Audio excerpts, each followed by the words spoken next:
Hello, my name's Ami Banerjee. I'm Professor of Clinical Data Science and a cardiologist at University College London. And I'm the Chief Investigator of Stimulate ICP, which includes a trial for individuals with non-hospitalized long COVID. Today, we are going to be talking about how the drugs were chosen and why these particular drugs were chosen in this trial and other aspects of the study. So I'm just going to first of all introduce the team. I'll go to Emma first. Hi, I'm Dr. Emma Wall. I'm a consultant in infectious diseases at University College Hospital and a clinician in the long COVID service. I'm also a researcher at the Francis Crick Institute, and I'm the lead for the drug trial in Stimulate ICP. Thank you, Emma. I'm going to go to Kim next. Hi, my name's Kim, and I'm one of the PPI, that's Patient and Public Involvement Group, on the Stimulate ICP study, and I've had long COVID since March 2020. Thank you, Kim. And last but not least, Lyth. Hello, everyone. I'm Lyth. I'm a co-founder of Long COVID SOS. I'm also a PPI member on the Stimulate ICP study. I've had long COVID since March 2020. Thank you, Lyth. Now, I'm going to hand over to Lyth and Emma to tell us about the drug trial in particular. Over to you, Lyth. Okay. So I think this part of the entire study is the most interesting to patients. There are a lot of questions out there about the trial in particular, but I think particularly people want to know what are the drugs that have been chosen and why have they been chosen to start? Okay, and that's a really important question, Lyth, and it's something that we want to be completely transparent about. Our drugs were chosen with involvement of PPI and the wider patient community, as well as based on evidence from patients within the UCLH long COVID service, which is one of the largest in the country. The three drugs that are included within the trial at this stage are colchicine, a combination of antihistamines, loratadine and famotidine, and an anti-clotting agent, rivaroxaban. Within the trial design, which is an adaptive platform design, which is like the recovery trial, but as an outpatient trial for patients with long COVID, we have space for 3 more drugs at least within the trial if it runs as planned, and potentially space for more should the trial get extended in the future. And the reason we designed it that way is we knew that understanding about the causes of long COVID and about experience with drugs from the patient community and other hospitals around the world would inform our decision-making process going forward. So we are constantly in touch with other groups. We're constantly reading the literature and talking to colleagues, patients, collaborators to try and decide what drugs go in next. The first 3 drugs were chosen to test the 3 main hypotheses or scientific guesswork about what was driving long COVID when we designed this trial a year ago. It was very clear within the clinic that within lots of patients, there was chest pain and shortness of breath, along with fatigue was a really predominant symptom. And so we went on to do cardiac scans on lots of patients, in line also with another study that Ami was involved in, and Kim, you were a participant in the cover scan study, and that showed the heart is a major target for long COVID. So colchicine is a medicine that we know helps the heart, reduces inflammation in the heart, and reduces chest pain. And in some patients that we've tried it in within the clinic, we saw significant benefits, but that's in a, I choose you, you're my patient, not a, we're going to do this in a robust scientific method. So that's the reason colchicine went into the trial. The second drug, rivaroxaban, the anti-clotting agent, is to test this idea about the microclots. Do patients with long COVID have profound fatigue and protracted symptoms because their small, tiny blood vessels in their body are full of tiny clots, which means that oxygen can't move around their body properly? We do have some evidence from our clinic and from other clinics to suggest this is a true phenomenon, and we published that earlier this year, and you can see the link to the paper on the Stimulate ICP website. We had to choose this drug very carefully because we wanted to be as safe as possible while we tested the idea that thinning the blood would help patients with long COVID. So we've chosen a prophylactic dose because we've avoided the bigger doses which are associated with bleeding and are used to treat large, demonstrable on a scan blood clots. So there's a small dose of rivaroxaban, which should be almost completely safe and will tell us within 3 months, hopefully, whether this drug does alleviate fatigue particularly or not. The final drug combination is a combination of antihistamines, which work on two different types of histamine receptor within the body called H1 and H2. And an earlier study done by some colleagues of ours found that the combination of these two blocking drugs together significantly helped patients' fatigue and multiple other symptoms that we couldn't really explain. And in that study, they also found that patients had really active T cells, something that has been found in other studies now. And we know these drugs do affect the activity of T cells. So by giving people those combination drugs for 3 months, we're hoping to reduce inflammation and improve fatigue. But as I say, after 3 months, we have the opportunity to review the results from the first 3 drugs in line with the cover scan as well. And then we have an opportunity to decide which drugs work and which ones don't, and put those data forward to the NHS so drugs that are effective or do have a benefit are able to be used throughout the NHS, because these are deliberately chosen as cheap, widely available, easily prescribed in primary care. You don't need to see a specialist if one of these drugs is shown to be effective. And then within the next stage of the trial, we'll be looking to use the drug trial to improve treatment for long COVID, but also to test future hypotheses about how we can manage long COVID, particularly, are there bits of small virus in the body that are driving symptoms? Can we treat that effectively? Or is the immune system overactive and driving symptoms triggered by initial COVID illness? And can we modulate that effectively? I've got a study going on at the Francis Crick Institute to try and understand the mechanisms underpinning all of this in more detail. Thank you, Emma. That's very informative. So you mentioned that there's room for 3 more drugs to be added. Lots of patients on Twitter and other social media platforms have been asking, why don't you add Paxlovid? Why don't you add BT-0607 and other drugs? Is there any, what are you looking at when you choose which drugs you want to add to the trial going forward?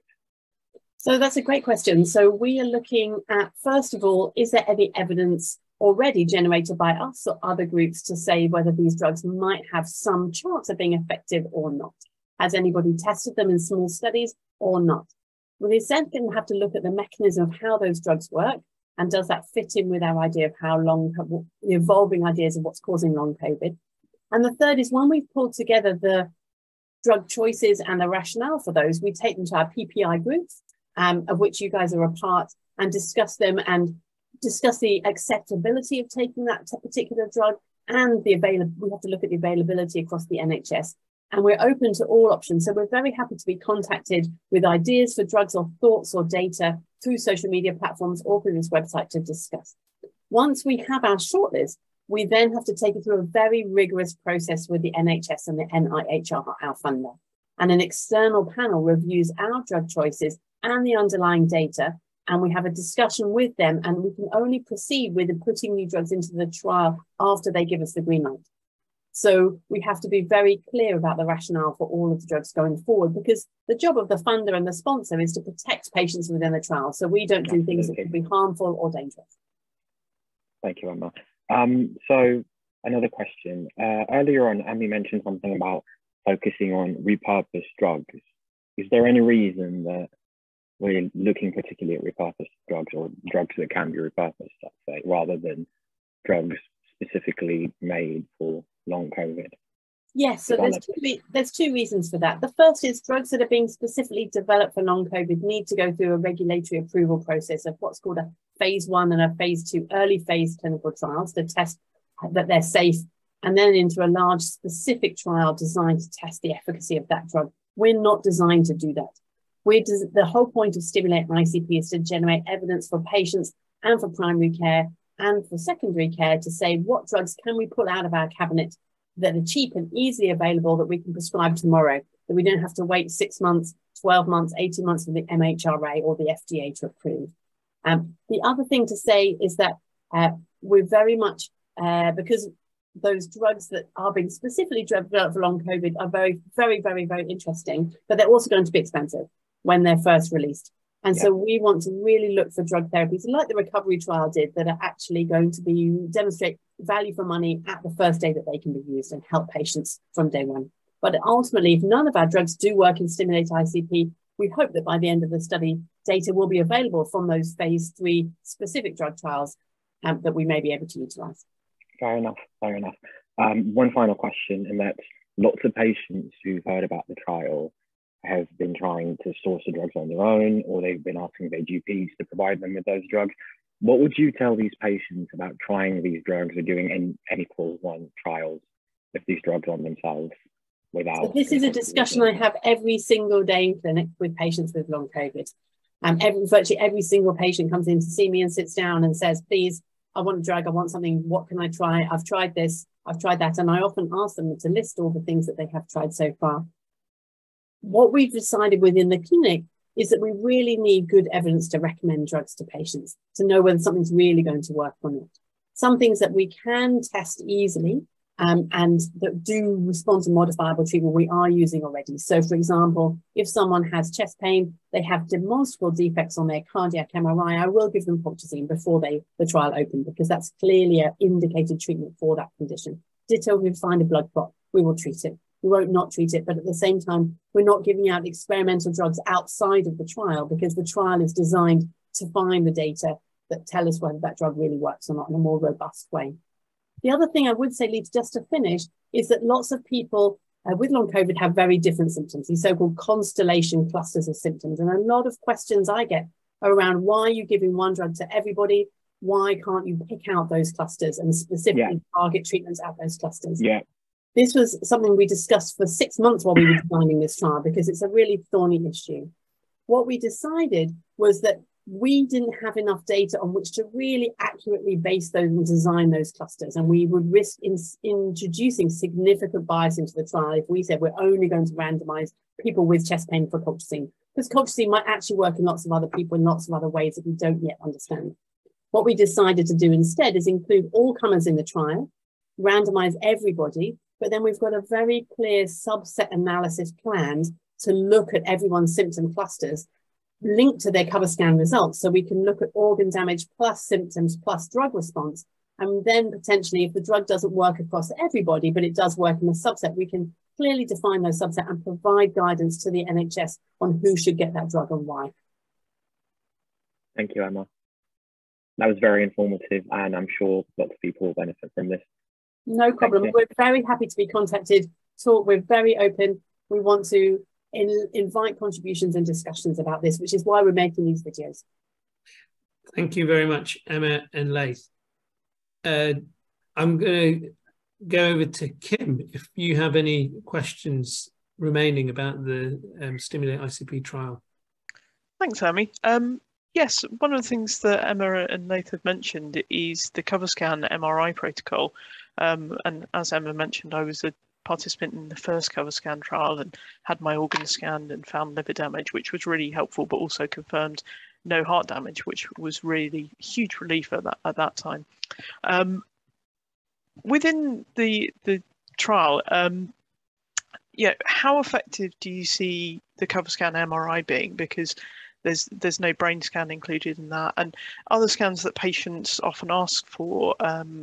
You see people talking about it on social media, whether that's the xenon gas MRIs that have been done in Oxford, the VQ scans that some patients have found very helpful in terms of highlighting problems with oxygen transfer from the lungs. Is there a reason that those weren't included, and why is cover scan being chosen? Thank you, Kim. From the beginning of the pandemic, people with both acute and long COVID were getting various investigations, and it was difficult to develop a protocol or a guideline without the evidence to do that. And here what we're testing is whether doing an early one-stop shop scan of multiple organs is helpful to clinicians in getting people through the pathway quicker or more efficiently, which ultimately improves their fatigue. And that's a hypothesis that needs to be tested.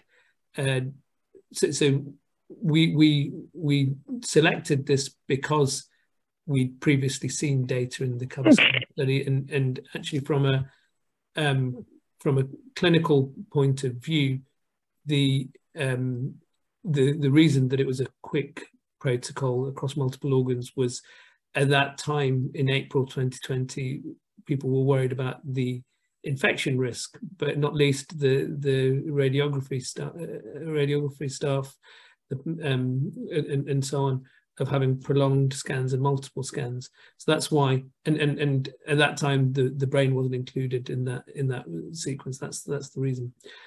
As for the other scans, such as VQ scans and so on, we've decided, as I said, to go for one modality, which is MRI across multiple organs. This is a 35-minute protocol, that's something that can be implemented at scale widely, rather than having lots of different tests.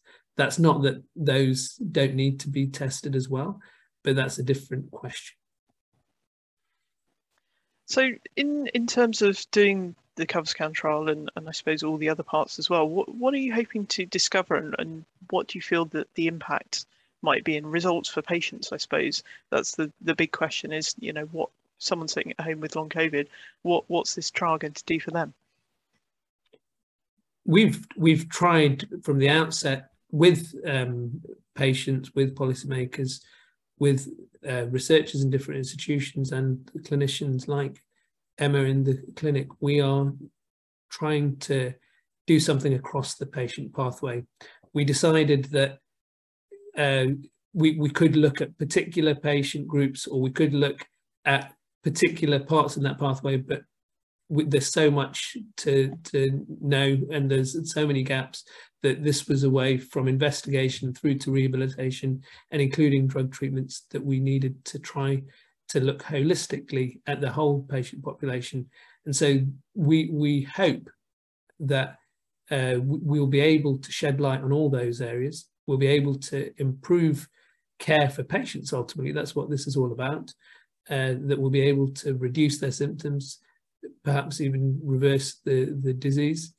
We hope that the CoverScan, the drug treatments, the rehabilitation will help. Even if there are negative results, it will help clinicians to decide what they need to do for patients in front of them in clinic, and ultimately inform guidelines and help policy as well. Brilliant. That's great news, and I'm sure everyone's going to be very pleased to hear that, you know, you're batting away for us and trying to make things happen. Just one final question from me. Obviously, lots of other trials going on at the moment as well, and in the last couple of weeks, it's felt like sort of almost every week we found something new out about long COVID from a different trial somewhere in the world. So, how does this study fit with those other trials going on around the world, and how do they feed into each other? I think Emma touched on this earlier, but it'd be great to get your take on this. I can answer that probably, and then Emma can follow up. So there were no other large adaptive platform drug trials going on. Most studies that we're reporting now are observational studies where patients have been followed up after either a hospital admission or an episode of COVID with their persistent symptoms, and have then been investigated. There's no study that I'm aware of at the moment that is particularly looking at trying to understand why the effect or the mechanism behind long COVID by looking at the use of drugs. And we're the first to be doing that. And there are much smaller drug trials that are going on, particularly for new agents, as Lyth mentioned, and for some other repurposed agents, but on a much smaller scale. We're basically the recovery of long COVID. And so we're hoping to produce data like that in a fast way. But we slot in very nicely with all the other observational work, because we talk to those colleagues and we look at the data and we think very carefully about how that's going to inform our trial and what drugs go in next. Brilliant. Thanks, Emma. So not all studies are trials. There are observational studies, which are where you follow people up without it being a trial. You might be doing that in a large database, looking at electronic health records. You might be looking at a subgroup of long COVID patients from the clinic and looking at immunology or looking at their clotting. And all of those, as Emma said, can feed into our thinking of which drugs that we might trial, or eventually which subgroups might need to be tested. But this is different because it's a platform study for drugs. And there are also newer agents which are being studied in phase 1 or phase 2, where they're kind of first trial in long COVID of new compounds which aren't already being used. They're not repurposable drug trials. So those are different trials to what we're doing. Thank you. Okay. One final point, if that's okay. Yeah. So, like I said, lots of patients have asked me, why can't we be part of the trial? You know, we've only had a precursory discussion with the long COVID clinic, and I've discussed this with yourself and some others at the Simulate study. And I think one of the things that you mentioned was that even if they're not part of the trial, it won't be long before data on the efficacy of the drugs and other interventions are published. And I was told that it could be within 3 months even. Could you just touch on that for new patients who won't be able to access the trial?